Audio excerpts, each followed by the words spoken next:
مختلف موقعوں پر بہت تفصیل سے گفتگو کر چکے ہیں۔ ابھی اعتراضات سیریز میں بھی اس کے مختلف پہلو زیر بحث ہیں۔ رسالت مآب صلی اللہ علیہ وسلم کے بعد مسلمانوں کو اجتماعی معاملات میں کیا ہدایت دی گئی؟ قرآن مجید ہمارے لیے ہدایت کی آخری کتاب ہے۔ اس میں یہ بتا دیا گیا ہے کہ امرہم شورا بینہم، مسلمانوں کے تمام اجتماعی معاملات میں لوگوں کی رائے سے فیصلہ ہو جائے گا۔ ریاست، حکومت، اس سے نیچے کے معاملات، مسلمانوں کے کمیونٹی کے معاملات، معاشرے کے معاملات، ان کی مجالس کے معاملات، جہاں کہیں بھی نظم اجتماعی کے بارے میں کوئی ہدایت دی گئی ہے، وہاں اللہ تعالیٰ کی ہدایت قرآن مجید میں انہی الفاظ میں بیان کر دی گئی ہے کہ امرہم شورا بینہم، یعنی تمہارے اس طرح کے سب معاملات کے فیصلے باہمی مشورے سے، باہمی رائے سے ہوں گے۔ جب یہ اصول موجود ہے تو ظاہر ہے اس اصول کے مطابق مسلمانوں کو موقع ملنا چاہیے کہ وہ رسالت مآب صلی اللہ علیہ وسلم کے بعد حکمرانی میں جانشین منتخب کرنے کے لیے، رسالت کی جانشینی کا تو کوئی سوال نہیں تھا، رسالت بھی ختم ہو گئی، نبوت بھی ختم ہو گئی، لیکن رسالت مآب صلی اللہ علیہ وسلم حکمران کی حیثیت سے بھی ذمہ داریاں انجام دے رہے تھے۔ مسلمانوں کا جو اجتماعی نظم تھا اس کی ذمہ داری بھی آپ کے پاس تھی، اس میں آپ کا کسی جانشین کا انتخاب ناگزیر تھا۔ تو اس معاملے میں اگر پورے اہتمام کے ساتھ کوئی فیصلہ آپ ہی کرنا تھا تو کر دیتے۔ پھر ہمیں معلوم ہے کہ آپ نے بعض چیزوں میں توجہ بھی دلائی، مثلا یہ بتایا کہ یہ فیصلے کس اصول پر ہونے چاہیے، یہ بتایا کہ اس وقت جو مختلف جماعتیں موجود ہیں، جیسے انصار ہیں، جیسے مہاجرین ہیں، تو اس میں اگر تم فیصلہ کرو گے تو کس جماعت کو اس اصول کی روح سے، یعنی امرہم شورا بینہم کے اصول کی روح سے ترجیح دینی چاہیے۔ یہ باتیں آپ نے کی اور انصار کو اس کے بارے میں نصیحت بھی کی۔ میں نے وہ سب چیزیں اپنی کتاب برہان میں امرہم شورا بینہم کے تحت جو کچھ لکھا ہے اس میں جمع کر دی، بتا دیا ہے کہ رسالت مآب صلی اللہ علیہ وسلم نے کیا ہدایات دیں، یہ بتا دیا ہے کہ انہی کا حوالہ دے کر سقیفہ بنی ساعدہ میں سیدنا صدیق نے فیصلہ کرایا۔ یہ سب چیزیں معروف ہیں۔ تو حضور نے جو طریقہ اختیار کیا وہ یہ طریقہ تھا، اس طریقے کے مطابق یہ سب فیصلے ہوئے ہیں۔ اب جو روایت آپ نے پڑھی ہے، کیا اس روایت میں ادنا درجے میں بھی اس طرح کی کوئی چیز زیر بحث لگتی ہے؟ یعنی ہم جب روایت کو دیکھیں گے یا قرآن مجید کے کسی مقام کو دیکھیں گے تو قرآن میں تو اگر روایت کے الفاظ میں کوئی بات بیان ہوئی ہے اور قرآن مجید میں اس کا کوئی ذکر ہے تو سیاق بھی ہوگا، سباق بھی ہوگا، پیچھے اور آگے سے ہم دیکھ لیں گے۔ جیسے کہ اس سے پیچھے جو سوالات آپ نے کیے، حدیث ثقلین ہے مثال کے طور پر، یا حدیث قصہ ہے، یا اہل بیت کی تعین کے معاملات ہیں، تو ان میں نے آپ کو بتا دیا کہ دیکھیے یہ سورہ احزاب ہے، یہ اس میں معاملہ زیر بحث ہے، یہ اس کا پس منظر ہے، الفاظ یہ ہیں، جملوں کی تالیف یہ ہے، اس سے پیچھے یہ سیاق و سباق ہے، اس سے یہ بات بالکل واضح ہو جاتی ہے۔ روایت میں بھی دونوں شکلیں پیش آ جاتی ہیں، یعنی بعض اوقات الفاظ سے بات واضح نہیں ہوتی۔ اس صورت میں روایت تو ایک شخص کا بیان ہے، دو اشخاص کا بیان ہے، چار لوگوں کا بیان ہے، اس میں پھر یہ دیکھنا پڑتا ہے کہ بات کہاں کہاں اور بیان ہوئی ہے، کسی دوسرے نے بھی اس کو آگے روایت کیا ہے، اس میں کچھ چیزیں ایسی تو نہیں کہ جو لوگوں نے حذف کر دی ہیں۔ دین کے مجموعی معاملات کیا ہیں، مجموعی نظم کیا ہے، قرآن مجید کی ہدایت کیا ہے، اس میں رکھ کے اس کو دیکھا جائے تو یہاں تو اگر آپ روایت کو سادہ طریقے سے پڑھیں تو وہی بتا رہی ہے کہ معاملہ کیا زیر بحث ہے۔ یعنی سیدنا علی کو ایک ذمہ داری دی گئی ہے، امراء کا تقرر رسالت مآب صلی اللہ علیہ وسلم وقتاً فوقتاً کرتے رہے ہیں۔ اس کے لیے یہ سمجھ لینا چاہیے کہ قرآن مجید کی سورہ نساء میں اللہ تعالیٰ نے وہ ہدایات بیان کی ہیں جو نظم ریاست کے بارے میں صحابہ کرام کو دی گئی یا رسالت مآب صلی اللہ علیہ وسلم کے زمانے میں مسلمانوں کو دی گئی۔ ان ہدایات میں جہاں بعض اصولی نصیحتیں بیان ہوئی ہیں وہاں یہ بھی بتا دیا گیا کہ اس وقت کیا نظم ہے جو قائم کر دیا گیا ہے۔ یعنی پہلے تو معاملہ یہ تھا کہ مدینہ ہے، مدینہ میں خود رسالت مآب صلی اللہ علیہ وسلم موجود ہیں، صحابہ کرام کی جماعت بھی بہت مختصر ہے، اس جماعت میں وہ لوگ جن کو اہل الحل والعقد کہا جا سکتا ہے، یعنی ارباب حل و عقد، ہماری موجودہ اصطلاح میں آپ کہہ سکتے ہیں کہ لوگوں کے نمائندے، لوگوں کے رہنما، وہ جن کو لوگ اپنی طرف سے بات کہنے کے لیے مامور کر دیں۔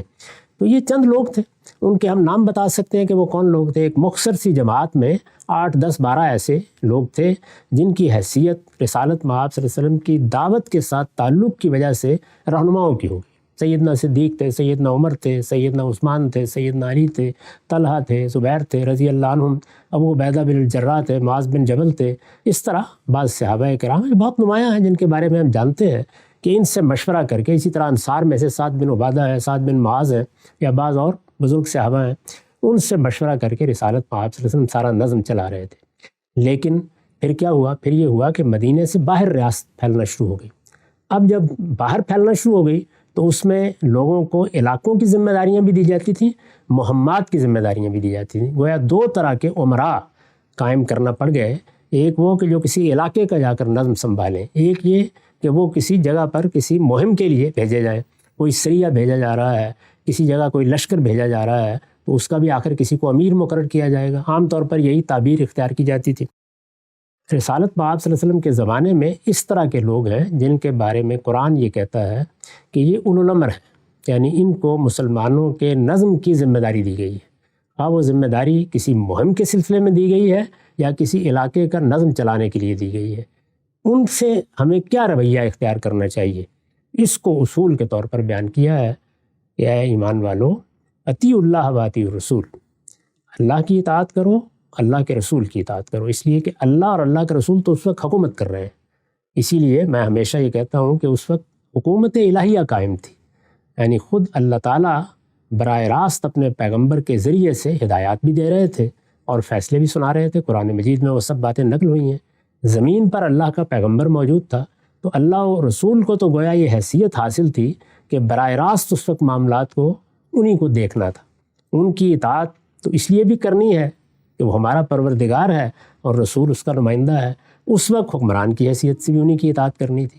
اس سے نیچے جن لوگوں کو ذمہ داری دی گئی، جن کو اولو الامر کہا ہے قرآن مجید نے، ان کے بارے میں دیکھیے کیا ہدایت کی ہے۔ یہ کہا ہے کہ جو لوگ بھی مختلف ذمہ داریوں کے لیے مقرر کیے جائیں، جن کو معاملات کا ذمہ دار بنایا جائے یا کسی علاقے کا ذمہ دار بنایا جائے، جو تمہارے اولو الامر ہیں، عربی زبان میں اس کو اس طرح ادا کیا ہے، تم ان کی بھی اطاعت کرو گے۔ فَإِن تَنَازَعْتُمْ فِي شَيْءٍ فَرُدُّوهُ إِلَى اللَّهِ وَالرَّسُولِ، اگر کسی معاملے میں کوئی نزاع واقع ہو گئی ہے، کوئی اختلاف واقع ہو گیا ہے، تو معاملہ اللہ اور رسول کے سامنے پیش کر دیا جائے گا، اس لیے کہ اس وقت رسول اللہ موجود ہیں اور اللہ تعالیٰ کی طرف سے بھی اگر کوئی سوال کیا جائے، کوئی معاملہ درپیش ہو تو ہدایات نازل ہو جاتی ہیں۔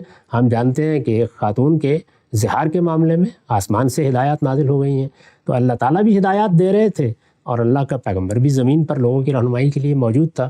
اس میں یہ کہا گیا کہ اپنے نزاعات وہاں پیش کرو۔ یہ جو اولو الامر ہیں مقرر کیے گئے ہیں مختلف موقعوں پر، ان کے بارے میں حضور نے ایک اصولی بات فرمائی، وہ مختلف الفاظ میں روایتوں میں بیان ہوئی ہے۔ اگر آپ مسلم کی کتاب الامارہ نکال لیں گے تو آپ کو اس کے کئی طرق مل جائیں گے جس میں یہ بات بیان کی گئی ہے۔ اس میں حضور نے یہ فرمایا ہے کہ جب ایک نظم قائم کر دیا گیا ہے تو اس نظم میں اب میں اللہ کا رسول ہوں، جس نے میری اطاعت کی اس نے اللہ کی اطاعت کی۔ یہ بات قرآن میں بھی بیان ہوئی، یہ بات حضور نے بھی بیان فرمائی۔ اسی ذیل میں جب مختلف لوگوں کو امیر مقرر کیا گیا، ذمہ دار مقرر کیا گیا، تو آپ نے فرمایا کہ من اطاع الامیر فقد اطاعنی ومن اطاعنی فقد اطاع اللہ، یعنی میں نے جن لوگوں کو ذمہ داری کے منصب پر فائز کیا ہے، اس کی اگر تم اطاعت کرتے ہو، تم ان کے سامنے سر تسلیم خم کرتے ہو، جو وہ احکام دیتے ہیں، جو قوانین نافذ کرتے ہیں، ان کی پیروی کرتے ہو، تو یہ سمجھو کہ تم میری اطاعت کر رہے ہو، کیونکہ وہ میرے مقرر کردہ ہیں، اور اگر تم میری اطاعت کرتے ہو تو اللہ کی اطاعت کرتے ہو۔ تو اس طرح گویا آپ نے یہ بتا دیا کہ یہ جو نظم اجتماعی ہے، اس میں جب تک یہ احساس نہ ہو کہ ہم اللہ اور اللہ کے رسول کے احکام کے تحت اس کی پیروی کر رہے ہیں، اسی کو ایک جامع تعبیر پھر آپ نے دی کہ التزام جماعت ہونا چاہیے، یعنی مسلمانوں کے نظم اجتماعی سے انحراف نہیں ہونا چاہیے۔ یہ انحراف اصول میں ہوا، فروع میں ہوا، آپ نے سخت تنبیہ فرمائی، یہاں تک لوگوں کو کہا کہ جو اس سے انحراف کرتا ہے وہ یہ خیال کر لے کہ وہ پھر جاہلیت کی زندگی بسر کر رہا ہے، جاہلیت کی موت مرے گا۔ بہت سخت تنبیہ بہت سی روایتوں میں یہ بیان بھی ہوئی ہے۔ اس موقع کے اوپر رسالت مآب صلی اللہ علیہ وسلم نے ان کو امیر مقرر کر کے بھیجا ہوا ہے، وہ ایک ذمہ داری کو ادا کرنے کے لیے گئے ہیں، اس ذمہ داری کے تحت ان کو بعض فیصلے کرنے ہیں۔ اس میں یہ آپ جانتے ہیں کہ ایک بڑا فیصلہ مالی معاملات میں ہوتا ہے۔ مالی معاملات کے فیصلوں میں ہمیں قرآن سے معلوم ہوتا ہے کہ لوگ رسالت مآب صلی اللہ علیہ وسلم پر بھی الزام تراشی سے باز نہیں جاتے تھے۔ منہم من یلمزک فی الصدقات، قرآن مجیدی میں ہے نا، یعنی خود رسالت مآب صلی اللہ علیہ وسلم کے بارے میں بھی لوگ بحثیں کرنا شروع کر دیتے تھے۔ بعض اوقات یہ بات کہہ گزرتے تھے، ناشائستگی کے انداز میں کہہ گزرتے تھے، یہ تو کچھ بے انصافی ہو گئی ہے، معلوم ہوتا ہے کچھ اقربا پروری ہو رہی ہے۔ یہ معلوم ہے کہ ایک بڑا واقعہ ہو گیا تھا جس میں انصار کو بھی گلہ ہوا اور رسالت مآب صلی اللہ علیہ وسلم کو ایک تقریر کر کے ان کا گلہ دور کرنا پڑا۔ تو اس موقع پر بھی سیدنا علی نے جو خمس کا روپیہ کہیے، مال کہیے، یا جو کچھ بھی ان کے پاس تھا، اس میں غلام بھی ہوتے تھے، لونڈیاں بھی ہوتی تھیں اس زمانے میں. اسی طرح اموال کی چیزیں جیسے اونٹ ہیں، گھوڑے ہیں، اسی طرح سے بھیڑ بکریاں ہیں، یہ بھی ہوتی تھیں. تو اس طرح کی بہت سی چیزوں میں وہ 5واں حصہ نکال لیا جاتا تھا. یہ معلوم ہے کہ اس میں جو قانون بیان ہوا ہے وہ یہ کہ عام طور پر تو مال غنیمت ملتا تھا، تو اس میں 5واں حصہ نکال کے باقی تقسیم کر دیا جاتا تھا. اور اموال فے کے بارے میں یہ بتا دیا گیا تھا کہ ان میں چونکہ مسلمانوں نے اپنی طرف سے کوئی خدمت انجام نہیں دی، تو وہ سارا کا سارا قومی املاک کی حیثیت سے رہے گا، اور اس کے بارے میں جو مصارف ہوں گے وہ بھی سورہ حشر میں بیان ہو گئے ہیں. تو اس موقع پر انہوں نے نکال لیا. وہ نکال لینے کے بعد وہ لا رہے ہیں. اس میں ان کا اپنا حصہ بھی ہے، وہ بیان ہوا ہے، یعنی رسول اللہ کا بھی ہے، اس میں اسی طرح آپ کے اقربا کا حصہ بھی ہے، اور جو حضور کو کوئی باقی چیزوں پہ خرچ کرنا ہو اس کے بارے میں بھی ہدایات دے دی گئی ہیں، وہ سورہ انفال میں بیان ہوئی ہیں. کسی لونڈی کے بارے میں اس طرح کی نزاع پیدا ہو گئی. نزاع پیدا ہو جاتی ہے تو آپ جانتے ہیں کہ بعض اوقات نزاع نفرت میں تبدیل ہو جاتی ہے، بغض میں تبدیل ہو جاتی ہے. صحابی نے بتایا مجھے، تو صحابی نے خود بتایا بھی ہے کہ یہ صورتحال ہے.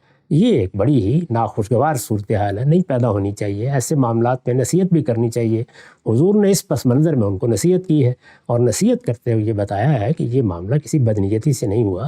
نہ سیدنا علی کے بارے میں یہ سوچا جا سکتا ہے کہ وہ کوئی بے انصافی کریں گے یا تمہارے ساتھ کوئی زیادتی کریں گے، اور نہ کسی مومن کے شان ہے کہ وہ اپنے بھائیوں کے ساتھ اس طرح بغض رکھے.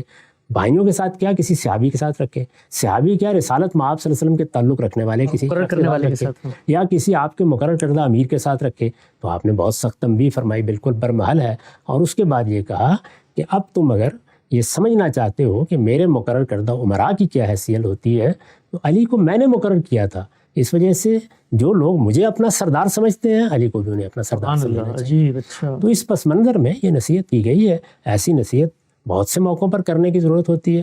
میرے نزدیک رسالت میں آپ صلی اللہ علیہ وسلم کا یہ ارشاد اسی اصولی بات کی فرع ہے کہ من اطاع الامیر فقد اطاعنی و من اطاعنی فقد اطاع اللہ. سبحان اللہ. ہم سے بہت ہی خوبی کے ساتھ قرآن مجید کی روشنی میں روایت کا اصل پس منظر کیا ہے، اور ساتھ آپ صلی اللہ علیہ وسلم جو ایک اطلاقی تبصرہ کر رہے ہیں اس کی اصل قرآن مجید میں کیا ہے وہ آپ نے بیان فرمائی. اچھا، اس سے پہلے غام صاحب کہ میں وہ 2 آیتیں زیر بحث لے کر آؤں جن کے بارے میں کہا جاتا ہے کہ روایت جس وقت پیش کی گئی، رسول پاک صلی اللہ علیہ وسلم نے خطبہ دیا تو پہلے اور بعد میں کچھ آیتیں بھی نازل ہوئیں، جس سے یہ استدلال کیا جاتا ہے کہ اللہ تعالیٰ خود قرآن مجید میں اسی فیصلے کا حوالہ دے رہے ہیں. آیتیں آتی ہیں زیر بحث. اس سے پہلے غام صاحب جو مقدمہ اس پورے کے پورے واقعہ غدیر خم سے برآمد کیا جاتا ہے، جن لوگوں کے حق میں برآمد کیا جا رہا ہے کہ جی اللہ کے پیغمبر نے ان کو خلافت کی جانشینی پر اور اس جگہ پر فائز کر دیا ہے، جس وقت اللہ کے پیغمبر رخصت ہوئے سیدنا ابوبکر کے بارے میں فیصلہ ہوا، الائمۃ من قریش کی روایت ہے، تو جن کے بارے میں مقرر کیا ہے اور کہا جاتا ہے کہ صحابہ نے بیعت کر لی تھی، تو سب سے پہلے تو ان کو اس موقع پہ بڑھ کے کہنا چاہیے تھا کہ یہ آپ لوگ کیوں بیٹھ گئے جی فیصلہ کرنے کے لیے، اس لیے غدیر خم میں تو فیصلہ ہو چکا تھا. تو سیدنا علی نے تو روایت کبھی پیش نہیں کی. ایسا کبھی ہوا نہیں، نہ انہوں نے اپنے آپ کو اس حیثیت سے پیش کیا، نہ اپنا استحقاق کبھی اس حوالے سے منوانا چاہا. سارے آپ ذخیرہ روایات کو دیکھ جائیے، تاریخ کو دیکھ جائیے، وہاں پر یہ کشمکش موجود ہی نہیں ہے. لیکن جہاں پر بھی کچھ عمارت کے فیصلے ہوں گے وہاں میں یہ سمجھ سکتا ہوں کہ میں اس خدمت کو زیادہ بہتر طریقے سے انجام دے سکتا ہوں، آپ یہ سمجھ سکتے ہیں کہ آپ بہتر طریقے سے انجام دے سکتے ہیں. اس لیے سیدنا علی کے دل میں، کسی اور صحابی کے دل میں ایسا کوئی خیال رہا ہو یا اس نے کبھی اس کا کوئی اظہار بھی کیا ہو تو یہ کوئی ایسی قابل اعتراض بات نہیں ہے. لیکن رسالت میں آپ صلی اللہ علیہ وسلم نے فیصلہ کر دیا ہے، اس فیصلے کو فیصلے کی حیثیت سے پیش کیا جائے، ایسا کوئی واقعہ کبھی پیش ہی نہیں آیا. بالکل واضح ہو گیا. وہ 2 آیات کون سی ہیں جو اس واقعے کے ساتھ جوڑ کر بیان کی جاتی ہیں؟ پہلی آیت یہ کہا جاتا ہے کہ نازل ہوئی واقعے سے پہلے آیت کے الفاظ ہی ہیں کہ ان کی پرواہ نہ کرو اے پیغمبر، اور جو کچھ تمہارے پروردگار کی طرف سے تم پر نازل کیا گیا ہے وہ انہیں پہنچا دو جس طرح کے پہنچانے کا حق ہے. کہا جاتا ہے کہ پہنچانے کی کیا بات تھی، وہ یہ تھی کہ رسالت میں آپ صلی اللہ علیہ وسلم نے جو غدیر خم پہ خطبہ دیا، اللہ اس کو پہنچانے کی بات کر رہا ہے. ہم سب اس آیت میں کیا اسی کی بات ہو رہی ہے؟ اس آیت میں کس کی بات ہو رہی ہے یہ آیت بتائے گی. یہ میں باہر سے کیسے بتا سکتا ہوں، کوئی اور کیسے بتا سکتا ہے؟ تو قرآن مجید میں اس آیت کو نکالیے اور آگے تک پڑھتے چلے جائیے. جو بات پہنچانی ہے وہ آگے بیان ہوئی.